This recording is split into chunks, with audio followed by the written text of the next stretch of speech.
नमस्कार। UP PCS corners में आपका स्वागत है। और हम लोग यहाँ पर जो पीसीएस 2024 के लिए 50 डेज का रिवीजन शेड्यूल लेके चल रहे हैं, उसका आज डे 12 का हिस्ट्री का वीडियो है।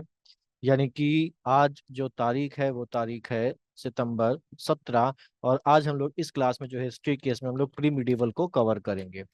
तो अगर हम प्री मिडिवल को देखें तो प्री मिडिवल यानी कि पूर्व मध्यकाल में बेसिकली अगर हम लोग देखें कि हम लोगों को क्या पढ़ना है, तो हम लोगों को यहाँ पर पढ़ना है। अगर हम इस सेगमेंट की बात करें यानी कि प्री मिडिवल की यानी कि पूर्व मध्यकाल की बात करें, तो हम लोगों को यहाँ पर क्या क्या पढ़ना है। तो प्री मिडिवल में हम लोगों को पढ़ना है सबसे पहले तो जो कन्नौज स्ट्रगल है, यानी कि जो कन्नौज संघर्ष हुआ था, जो हर्ष के मरने के बाद शुरू हुआ, कन्नौज स्ट्रगल। उसको हम लोग देखेंगे। मुस्लिम इन्वेजन यानी कि मुस्लिम आक्रमण को हम लोग कवर करेंगे। मुस्लिम आक्रमण के बाद हम लोग यहाँ जो राजपूत जो किंगडम्स हैं, राजपूत जो राजा हैं, उनको हम लोग यहाँ पर पढ़ेंगे। राजपूत राजाओं में अगर देखें तो पूर्व मध्यकाल में हमें देखना है गुर्जर प्रतिहार को। गुर्जर प्रतिहार के बाद हम लोग देखेंगे गहरवाल वंश को। गहरवाल वंश के बाद चौहान यानी कि शाकंभरी के चौहान, चंदेल जेजाक भुक्ति के, मालवा के परमार, और गुजरात गुजरात के चालुक्य वंश को हम लोगों को कवर करना है।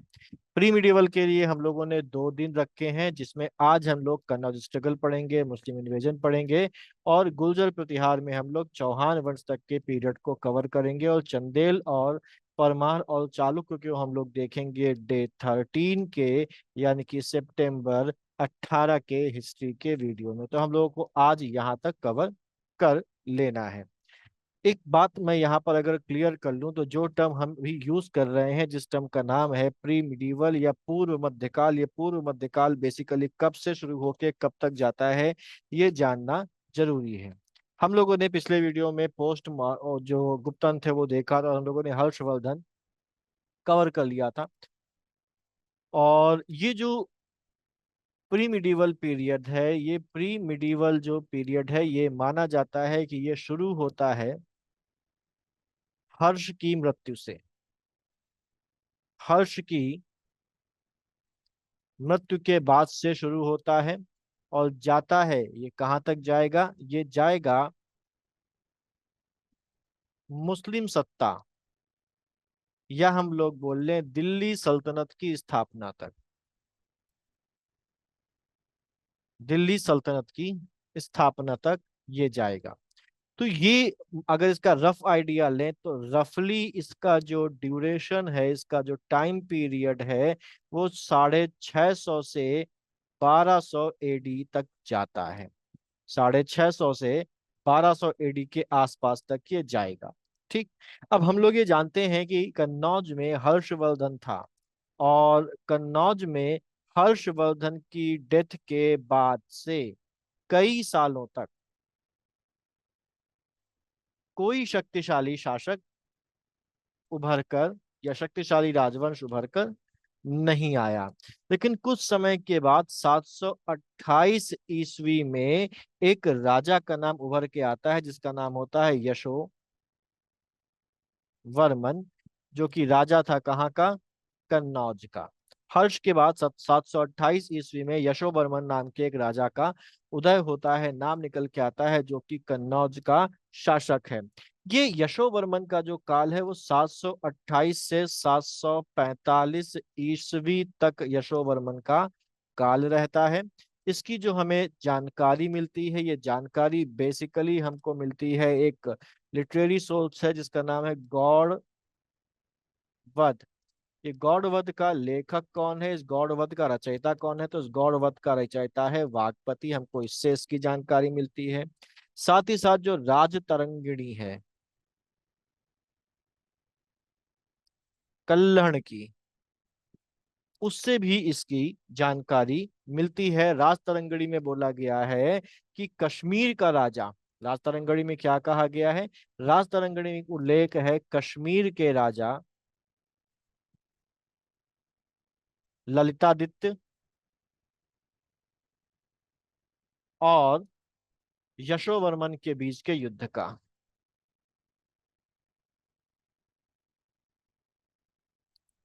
यशोवर्मन के बीच के युद्ध का उल्लेख इसमें किया गया है, तो इससे हमको इसकी जानकारी मिलती है। यशोवर्मन की अगर हम उपाधियां देखें तो यशोवर्मन की जो उपाधियां हैं वो ध्यान रखने वाली हैं। यशोवर्मन की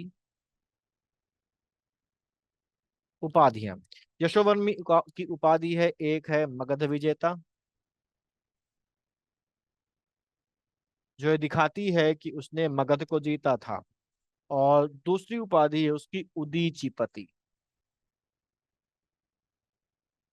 उदीचीपति, ये उपाधि दिखा रही है कि उसने मगध जीता था। अच्छा, उसने यशोवर्मन ने बिहार में एक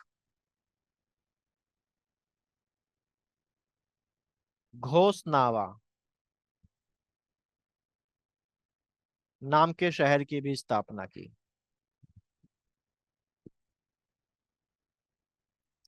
घोसनावा नाम के शहर की स्थापना की। यशोवर्मन ने एक किताब लिखी। किसने लिखी? यशोवर्मन ने, जिसका नाम है रामाभ्युदय। रामाभ्युदय किसने लिखी? यशोवर्मन ने लिखी थी। यशोवर्मन ने लिखी थी। वागपति की उपाधि थी। वागपति को कहा जाता था कविराज।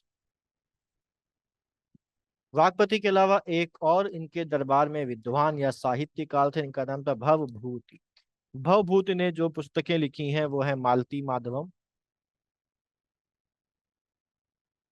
ये किसके दरबार में है? यशोवर्मन के दरबार में है।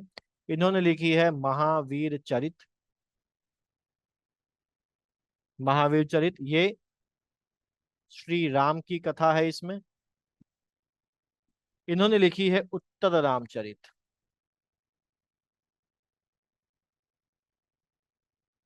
रामायण का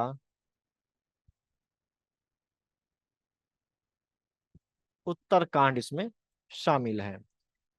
यहाँ पर जो भवभूति है, भवभूति को दूसरा कालिदास भी कहा जाता है।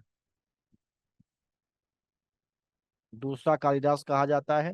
और इनका जो वास्तविक नाम है वो वास्तविक नाम है श्रीकुंठ नीलकंठ, इनका वास्तविक नाम है। अब यहाँ पर अगर देखा जाए तो यशोवर्मन हो गया। यशोवर्मन के बाद हम लोग एक बार देख लेते हैं कि हर्ष की मौत के बाद, हर्ष के बाद कन्नौज के लिए त्रिकोणीय संघर्ष शुरू हो जाता है। त्रिकोणीय संघर्ष शुरू हो जाता है और ये यशोवर्मन के बाद और तेज, यशोवर्मन के बाद और तेज हो जाता है। यहाँ पर अगर देखा जाए तो इसका जो जो ये कन्नौज है, इसके त्रिकोणीय संघर्ष में जो तीन पार्टियां थीं, वो तीन पार्टियां कौन थी? एक तो बंगाल का पाल वंश था, दूसरा था गुर्जर प्रतिहार वंश, और तीसरा था राष्ट्रकूट वंश। ये राष्ट्रकूटों, पालों और गुर्जर प्रतिहारों के बीच में ये युद्ध, सॉरी, संघर्ष जो है वो शुरू हो जाता है। राष्ट्रकूट वंश जो है वो दक्षिण भारत का जो वंश था, और ये राष्ट्रकूट जो है दक्षिण भारत का पहला ऐसा राजवंश था जिसने उत्तर भारत की राजनीति में हस्तक्षेप करना शुरू किया। और इसका जो संस्थापक था, वो संस्थापक कौन था? इसका संस्थापक था दंती दुर्ग। दंत दुर्ग इसका संस्थापक था। आगे हम लोग चलेंगे। तो ये जो त्रिकोणीय संघर्ष चल रहा है, इसमें विजय किसकी होती है? इसमें विजय होती है गुर्जर प्रतिहार वंश की। गुर्जर प्रतिहार वंश की शुरुआत यहाँ पर होती है। ठीक। और इसके बाद अगर देखा जाए, अच्छा, इस समय यहाँ पर जो शासन था, इस समय यहाँ पर, यानी कि यहाँ पर मतलब कन्नौज पर, कन्नौज पर जो शासन था वो शासन था एक वंश था जिसका नाम है आयुध वंश। इसका था, लेकिन ये बहुत ही कमजोर वंश था। और अल्टीमेटली अब इस संघर्ष के बाद जो गुर्जर प्रतिहार वंश है उसको ही पास कन्नौज चला जाता है। यहाँ पर थोड़ा सा हम लोग बीच में आ जाते हैं, एक चीज कवर कर लेते हैं जिसका नाम है मुस्लिम इन्वेजन, यानी कि मुस्लिम आक्रमण। मुस्लिम इन्वेजन की अगर बात करें तो भारत पर जो पहला मुस्लिम जो आक्रमण है वो किसके द्वारा किया गया था? पहला मुस्लिम आक्रमण भारत पर किया था अरबों ने। अरबों द्वारा पहला मुस्लिम आक्रमण किया गया था। और जो सबसे पहला जो आक्रमण था वो हुआ था 636 ईस्वी में, जो कि एक नौसैनिक हमला था।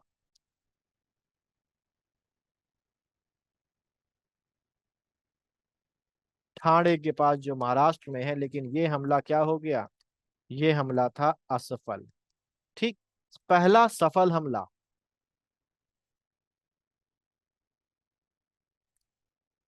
पहला सफल हमला जो भारत में किया मुस्लिमों के द्वारा, वो 712 ईस्वी में किया था मोहम्मद बिन कासिम ने। मोहम्मद बिन कासिम ने किया था। और यहाँ पर इसकी जो जानकारी है, इस समय बेसिकली उसने सिंध पर आक्रमण किया था, और सिंध का जो शासक था वो कौन था? सिंध का शासक था राजा दहिर। राजा दहिर यहाँ का शासक था। और इसके इस वंश का दहिर के वंश का संस्थापक कौन था? वंश का संस्थापक था चच। जिस वंश का दहिर था उस वंश का संस्थापक था चच। और यहाँ पर इस हमले की जो जानकारी हमको मिलती है, ये जानकारी मिलती है, सबसे पहले हमको जो जानकारी मिलती है वो मिलती है चचनामा से। चचनामा से। और इसका जो लेखक है वो लेखक क्लियर नहीं है, लेकिन ये माना जाता है कि वो शायद कौन था? वो था शायद अली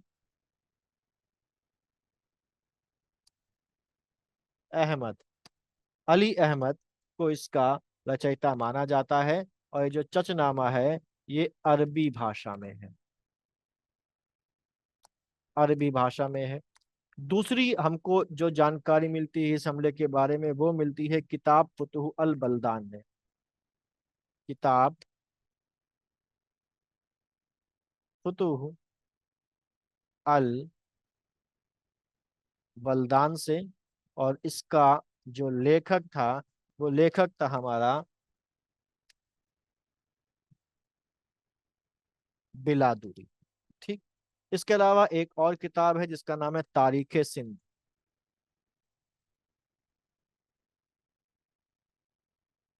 तारीख सिंध है। तारीख सिंध का जो लेखक है वो है मीर मोहम्मद मासूम।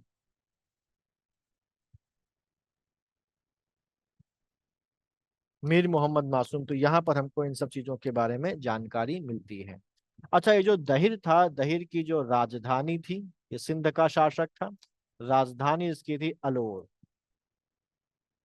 अलोर इसकी राजधानी थी। ठीक। दहिर की इस युद्ध में इनके बीच में मौत हो जाती है। और इसी समय अगर हम लोग देखें तो पंचतंत्र का जो अनुवाद है, अनुवाद हुआ किसका? इसी समय पंचतंत्र का अनुवाद होता है अरबी में।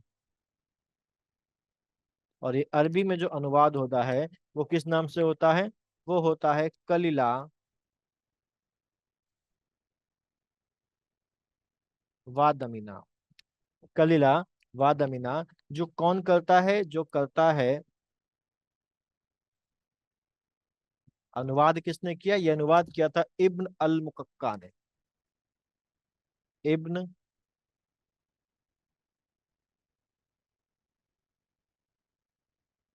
इब्न अल मुकक्का। इब्न अल मुकक्का ने ये किया था। ठीक। और ये जो मोहम्मद बिन कासिम है, मोहम्मद बिन कासिम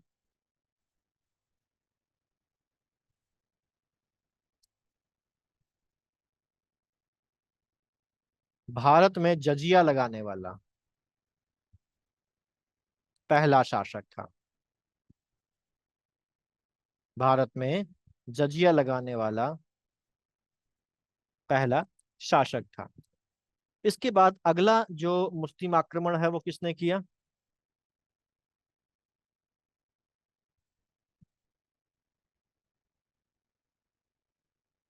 अगला मुस्लिम आक्रमण जो है वो करते हैं कौन? वो करते हैं तुर्क करते हैं। तुर्क करते हैं। और तुर्कों में पहला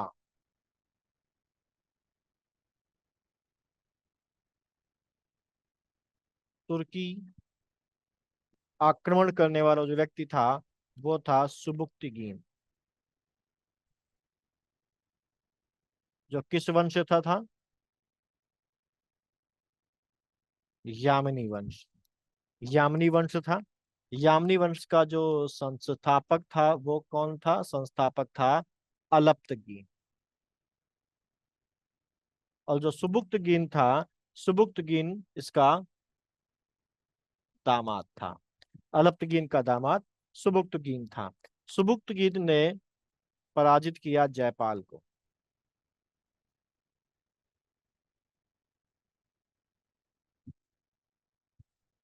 जयपाल को पराजित किया था। सुबुक्तगीन के बाद अगला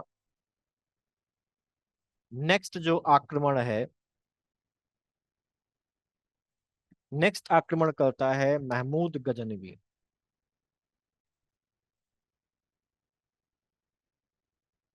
महमूद गजनवी बेसिकली अगर देखा जाए तो ये कहा जाता है कि 17 बार भारत पर आक्रमण किया।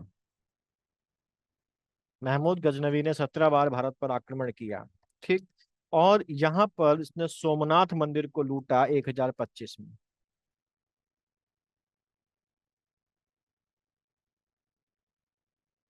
सोमनाथ को लूटा 1025 में। और सोमनाथ कहाँ है? गुजरात में है। और गुजरात का तत्कालीन शासक जो था वो कौन था? गुजरात का तत्कालीन तत्कालीन शासक था भीम प्रथम। भीम प्रथम। महमूद गजनवी को दुनिया का पहला सुल्तान कहा जाता है।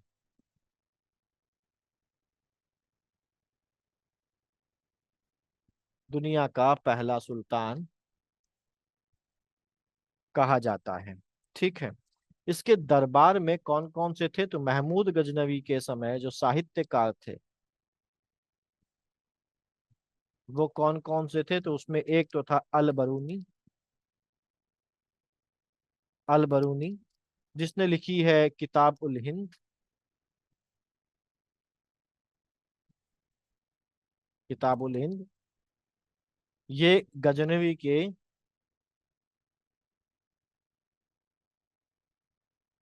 साथ आया था आक्रमण के समय। गजनवी के साथ ही आक्रमण में आया था।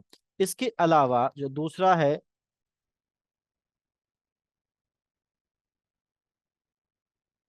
वो फिरदौसी है। और तीसरा है कुतुबी। ये तीन यहाँ पर थे। ठीक। अब यहाँ पर नेक्स्ट जो हमारे पास आक्रमण करता है, नेक्स्ट आक्रमण करता है मोहम्मद गौरी।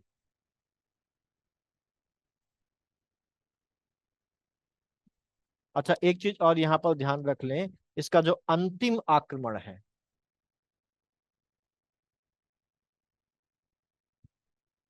वो 1027 में होता है। 1027 में इसका अंतिम आक्रमण होता है।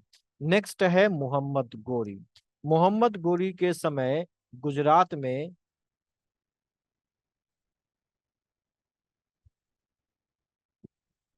चालुक्य, जिनको हम सोलंकी भी कहते हैं, सोलंकी वंश का शासन था। सोलंकी वंश का शासन था। और यहाँ पर जो शासक था उस शासक का नाम था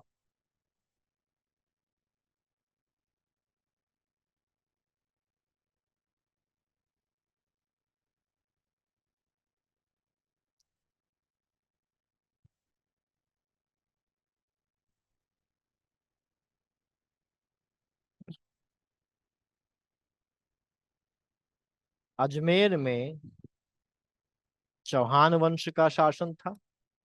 और दिल्ली में तोमर वंश का शासन था। और कन्नौज में गहड़वाल वंश का शासन था। कन्नौज में गहड़वाल वंश का शासन था। गोरी ने आक्रमण किया 1175 में, और 1175 से लेकर 1205 तक कई बार आक्रमण किया। 1175 से 1205 तक उसने कई बार आक्रमण किया था भारत में। और उसने 1175 में मुल्तान जीता।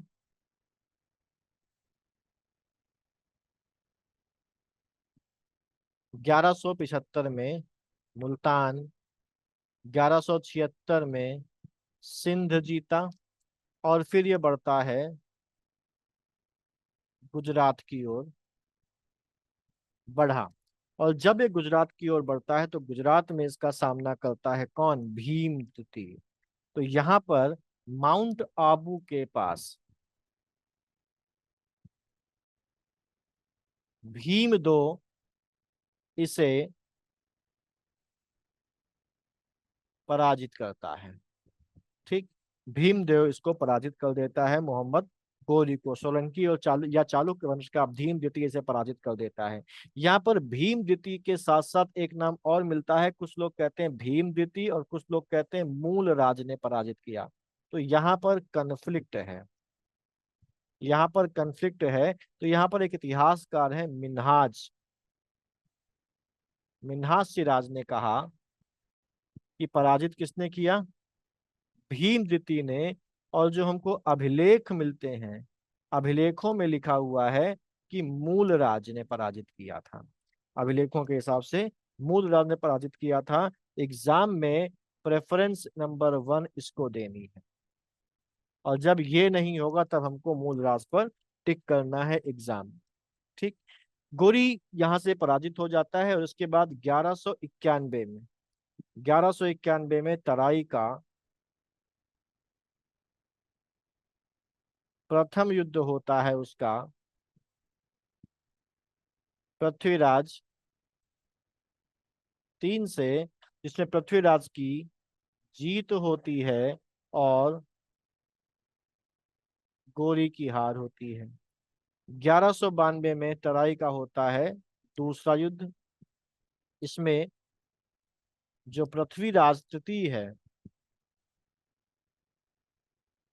इसकी हो जाती है हार, पृथ्वीराज तृतीय की हार हो जाती है। और पृथ्वीराज तृतीय को बोला जाता है भारतीय गौरव का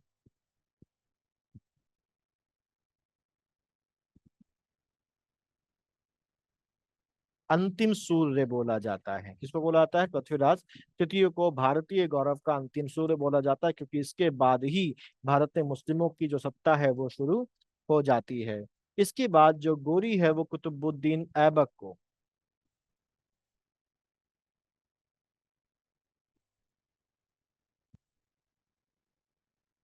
अपना प्रतिनिधि बनाकर लौट जाता है। कुतुबुद्दीन ऐबक जो कि उसका गुलाम था उसको अपना यहाँ पर बनाकर लौट जाता है। 1194 में वापस आता है, 1194 में वापस आया। और वापस आके वो करता है चंदावर का युद्ध। इसके साथ गोरी और गहड़वाल वंश के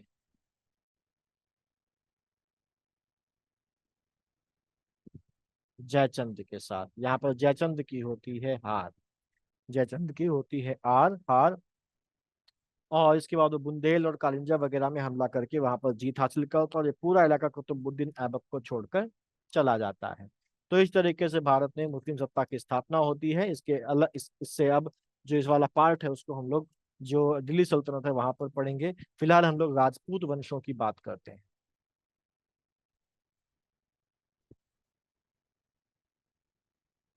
राजपूत डायनेस्टी। तो राजपूत डायनेस्टी में हम लोगों ने देखा कि हम लोग को कौन कौन से पढ़ने हैं। हम लोग को यहाँ पर गुर्जर प्रतिहार पढ़ना है, गढ़वाल पढ़ना है, चौहान पढ़ना है, चंदेल पढ़ना है, परमार पढ़ना है और चालुक्य पढ़ना है। यहाँ पर अक्सर जो एग्जाम में क्वेश्चन आते हैं, बेसिकली मेजोरिटी ऑफ क्वेश्चन जो होते हैं वो यहाँ पर इन वंशों में से किसी भी वंश का कोई राजा दे दिया जाएगा या राजाओं के नाम दे दिए जाएंगे और कहेगा कि भी इनको सीक्वेंस में लगाइए, कौन पहले बना कौन बाद में बना। या नाम दे दिया जाएगा और कहेगा ये पहचानो ये किस वंश का राजा है। तो हमको यहाँ पर राजाओं के नाम ध्यान रखने हैं। तो ये जो बेसिकली है, जो गुर्जर प्रतिहार है, गुर्जर प्रतिहार वंश का जो संस्थापक है, गुर्जर प्रतिहार वंश का जो संस्थापक है वो हरिश्चंद्र को माना जाता है। हरिश्चंद्र के बाद अगला राजा आता है नागभट्ट प्रथम। नागभट्ट प्रथम के बाद अगला राजा आता है कल्लुक। एक दो तीन। कल्लुक के बाद अगला राजा है देवराज। पांचवा नंबर का राजा है वत्सराज। छठे नंबर का राजा है रामभद्र। सातवां है मिहिर भोज। आदि वाराह की उपाधि थी मिहिर भोज की। आठवें नंबर का राजा है महेंद्रपाल। नवा जो राजा है वो है महिपाल प्रथम। महिपाल प्रथम। दसवां है महेंद्रपाल द्वितीय। ग्यारहवां है देवपाल। बारहवां है विनायक पाल। ये नाम आपको ध्यान रखने हैं सीक्वेंस के साथ। तेरहवां है महिपाल द्वितीय।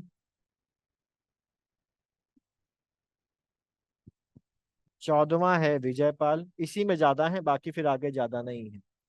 विजयपाल। पंद्रहवां है राज्यपाल। और सोलहवां है यशपाल।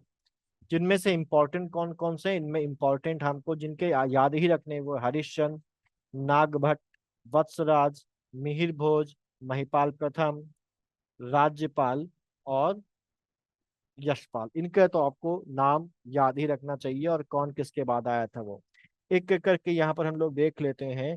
यहाँ बेसिकली इसकी जो शुरुआत होती है, शासन की शुरुआत वो जोधपुर के मंडोर में होती है और संस्थापक हरिश्चंद्र होता है।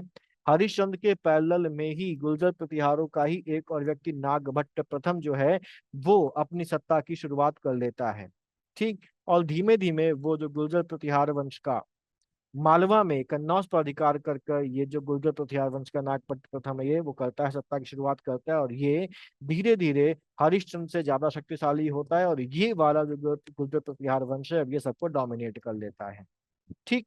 तो यहाँ पर कहीं कहीं किताबों में इसीलिए लिखा मिलता है, कहीं पर लिखा मिलता है हरिश्चंद्र जो है वो प्रथम है और कहीं कहीं लिखा मिलता है नागभट्ट प्रथम है। तो दोनों में से हरिश्चंद्र ने पहले शुरुआत की थी और उसके पैरेलल में कन्नौज में नागभट्ट प्रथम ने की थी और फिर वो शक्तिशाली होकर सबको डोमिनेट कर लेता है। ठीक। नागभट्ट जो प्रथम है बेसिकली यहाँ पर नागभट्ट प्रथम को बोला जाता है, एक एक करके देखते हैं। यहाँ पर जो नागभट्ट प्रथम है, नागभट्ट प्रथम को बोला जाता है नारायण का अवतार। नारायण का अवतार इसको बोला जाता है। और इसकी जो राजधानी थी, राजधानी थी पहले उज्जैन थी। राजधानी इसकी उज्जैन थी। ठीक। और इससे संबंधित जो अभिलेख है वो अभिलेख हमको देखने को मिलता है जिसका नाम है दशावतार अभिलेख। दशावतार अभिलेख। ठीक है। ये बेसिकली एलोरा में है। ये एक केव एडिक्ट है, गुफा अभिलेख है। ठीक। उसके बाद कक्कुक है, कक्कुक के बाद देवराज है, देवराज के बाद आता है वत्सराज। जो इंपॉर्टेंट है हम लोग को वही देखने हैं। वत्सराज आता है, वत्सराज को बोलते हैं गुर्जर प्रतिहार सत्ता का वास्तविक संस्थापक।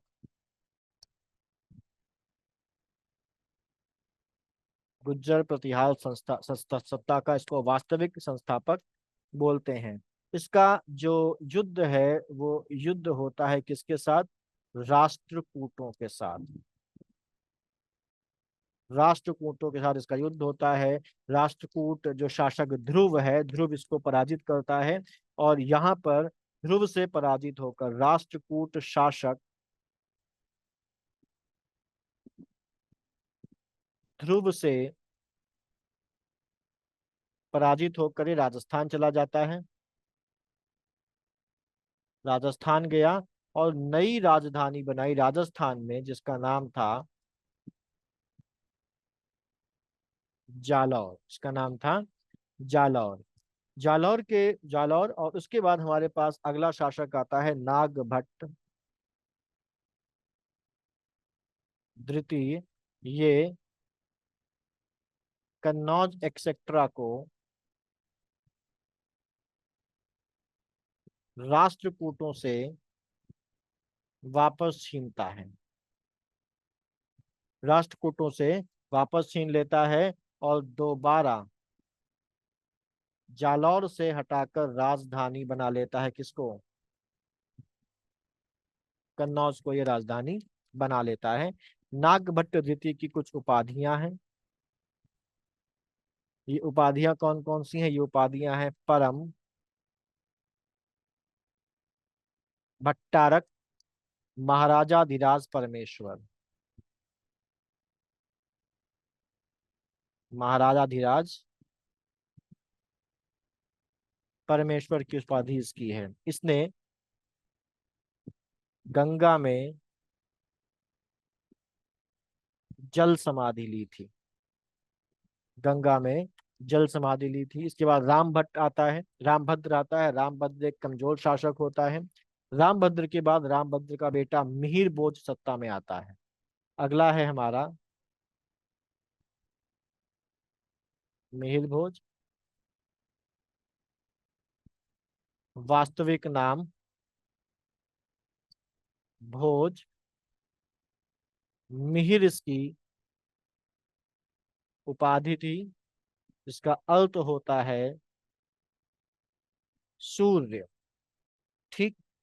शासनकाल इसका होता है 836 से 885 तक। ठीक।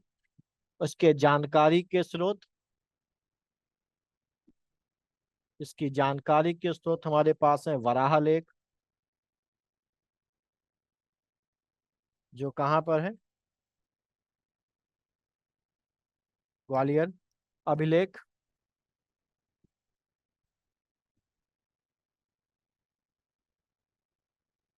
ग्वालियर अभिलेख।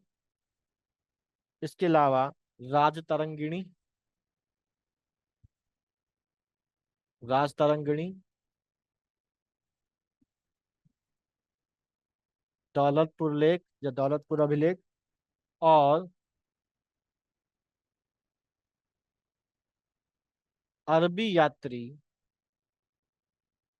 सुलेमान का यात्रा विवरण। ठीक। अरबी यात्री सुलेमान का यात्रा विवरण। और इसकी जो उपाधियां हैं, किसकी? मिहिर भोज की जो उपाधियां हैं वो कौन कौन सी हैं? वो है बेसिकली सबसे इंपॉर्टेंट है आदि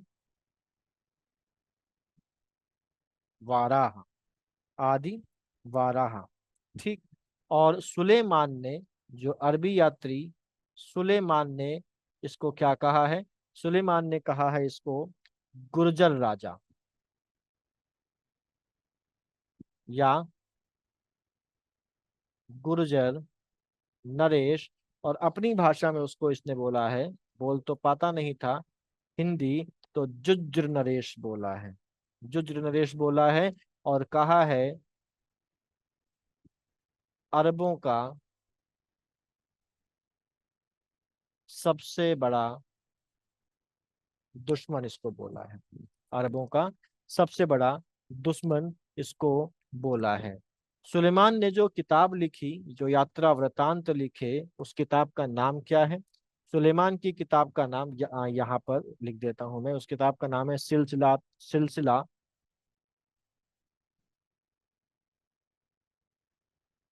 तुत्त। तारीख, सिलसिलातुत तारीख इसका नाम था किताब का। ठीक।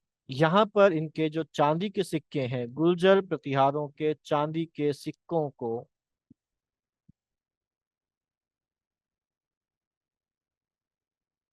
द्रह्म कहा जाता था।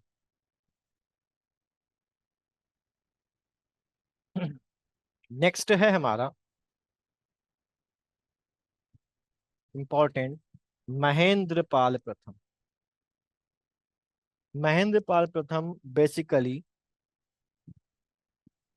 इसके काल में प्रतिहार साम्राज्य का सर्वाधिक विस्तार होता है। सर्वाधिक विस्तार होता है इसके काल में गुर्जर प्रतिहारवाद राजवंश का। और यहाँ पर इसके दरबार में एक साहित्यकार था जिसका नाम था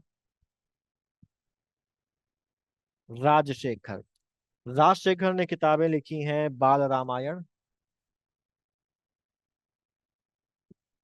राजशेखर ने लिखी है बाल भारत। राजशेखर ने लिखी है विद्याशाल भंजिका।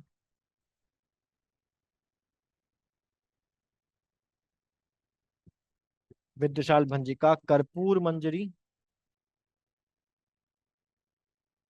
और साथ ही साथ काव्य मीमांसा। काव्य मीमांसा लिखी है। ठीक। और इसके अलावा हरविलास और भुवन कोश भी इन्हीं ने लिखी है, ये काव्य हैं। ठीक है। यहाँ पर अगर हम लोग देखें तो इनके बाद जो अगले शासक आते हैं वो आते हैं महिपाल।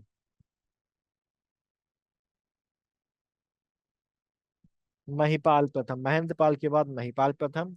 और इनके दरबार में भी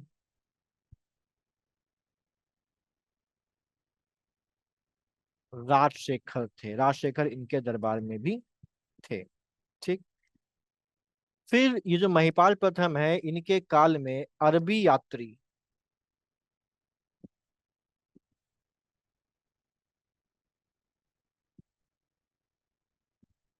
अल मसूदी भारत आता है। अरबी यात्री अल मसूदी भारत आता है। ठीक। इसके बाद फिर और भी शासक हैं। और यहाँ पर आगे चलें तो देखें तो यहाँ से इनका जो पराभव है वो शुरू हो जाता है। और जब राज्यपाल आता है तो राज्यपाल के समय महमूद गजनवी का हमला होता है। और जो राज्यपाल है वो अपना राज्य छोड़कर भाग जाता है। राज्यपाल जब राज छोड़कर भाग जाता है तो चंदेल वंश का शासक विद्याधर राज्यपाल से नाराज होता है कि ये पीठ दिखाकर एक आक्रमणकारी को भाग गया, इसने राजपूतों की क्षत्रियों की नाक कटा दी है। और वो इसके बदले में राज्यपाल को ढूंढकर राज्यपाल की हत्या करवा देता है। उसके बाद अंतिम शासक हमारा यशपाल होता है जो केवल नाम का ही शासक होता है। यहाँ पर जो 13वां शासक है महिपाल द्वितीय, महिपाल द्वितीय का एक अभिलेख है जिसका नाम है सास बहु अभिलेख। ये जो महिपाल द्वितीय है, महिपाल द्वितीय के समय का अभिलेख है सास बहु अभिलेख। सास बहु अभिलेख। ठीक। नेक्स्ट हमारे पास जो अगला जो वंश है वो है गहड़वाल वंश। गहड़वाल वंश की अगर बात करें तो गहड़वाल वंश की शुरुआत जो है वो 1090 ईस्वी से होती है।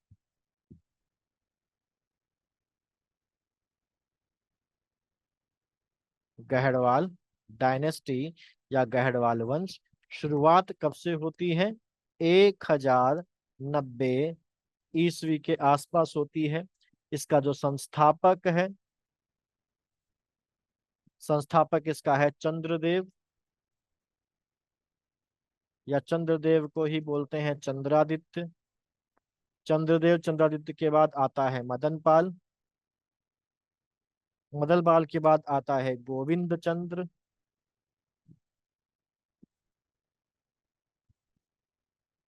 गोविंद चंद्र के बाद विजय चंद्र। और विजय चंद्र के बाद आता है जयचंद्र, या कहीं कहीं जयचंद्र भी आता है। इनकी जो राजधानी थी वो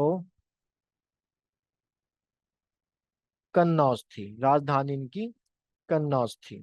ठीक है। यहाँ पर गोविंद चंद से संबंधित एक अभिलेख है जिसका नाम है सारनाथ अभिलेख। जो सारनाथ अभिलेख गोविंद चंद की पत्नी कुमार देवी ने लिखवाया था।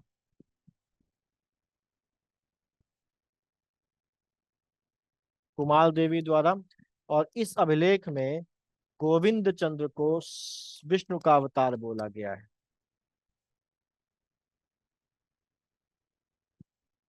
विष्णु का अवतार बोला गया है।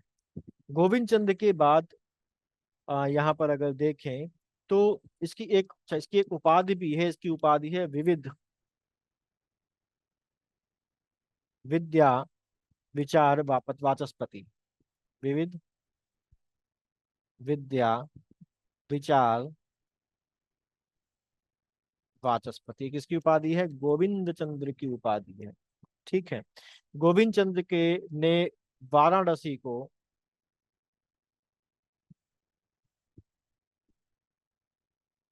दूसरी राजधानी बनाया था। दूसरी राजधानी बनाया था। इसके दरबार में एक साहित्यकार था जिसका नाम था लक्ष्मीधर। साहित्यकार लक्ष्मीधर था। लक्ष्मीधर ने लिखा है किताब जिसका नाम है कृत्य कल्पतरु नाम की किताब लिखी है। ठीक। और विजय चंद्र हैं। विजय चंद्र के बाद जयचंद्र जो हैं ये अंतिम शासक हैं। और चंदावर के युद्ध में 1194 में गोरी इनको पराजित कर देता है। गोरी इनको पराजित कर देता है। जयचंद के दरबार में थे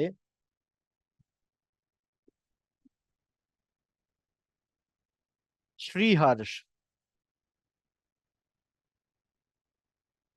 श्रीहर्ष की रचनाएं हैं।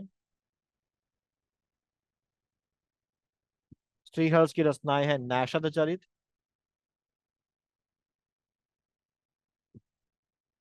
और खंडन खाद्य। नैषध चरित और खंडन खाद्य। नेक्स्ट हमारी जो आती है डायनेस्टी वो है चाहमान या चौहान वंश। इनको शाकंभरी के चौहान भी कहा जाता है। शाकंभरी के चौहान भी कहा जाता है। शाकंभरी इनकी क्या थी? कुल देवी। इसके अलावा जो राजस्थान की सांभर झील है इसको भी शाकंभरी झील के नाम से जाना जाता है। शाकंभरी झील के नाम से जाना जाता है। ठीक। इनकी जो राजधानी थी वो अहिछत्रपुर थी। अहिछत्रपुर जिसको आज नागौर के नाम से जानते हैं। ठीक है। यहाँ पर इस वंश का जो संस्थापक था इस वंश का संस्थापक था वासुदेव। वासुदेव के बाद गुड़क वन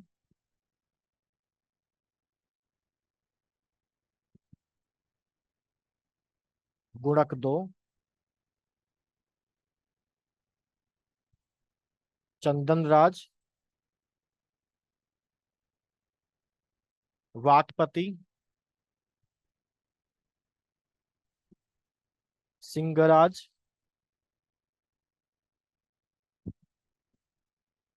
विजयराज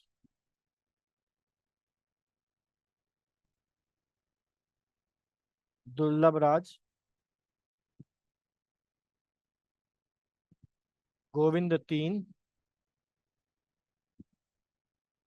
11वां राजा होता है हमारा विग्रहराज। सॉरी, 10वां राजा अभी एक है।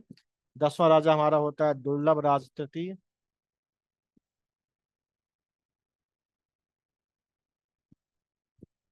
11वां राजा है पृथ्वीराज प्रथम। 12वां राजा है अजय राज। अजय राज ने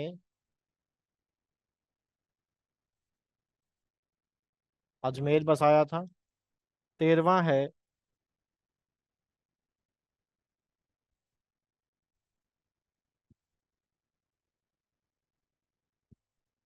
11वां यहाँ पर है विग्रहराज। 12वां हो जाएगा पृथ्वीराज, 13वां हो जाएगा अजय राज, और ये 14वां जो राजा है ये है अर्णोराज।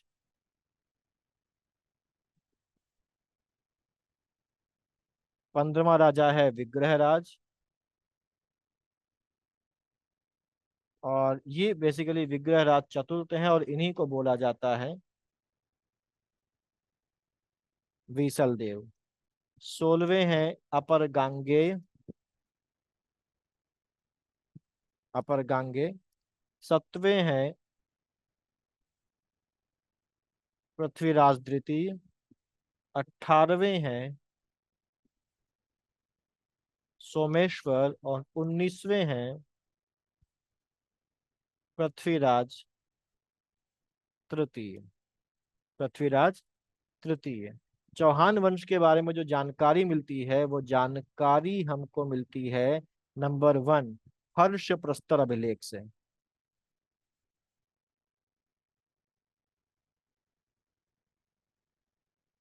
हर्ष प्रस्तर अभिलेख से। ये हर्ष प्रस्तर अभिलेख कहाँ पर है? सीकर राजस्थान में है।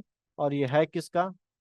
ये है विग्रहराज द्वितीय का। दूसरी हमको जानकारी यहाँ पर मिलती है बिजौलिया।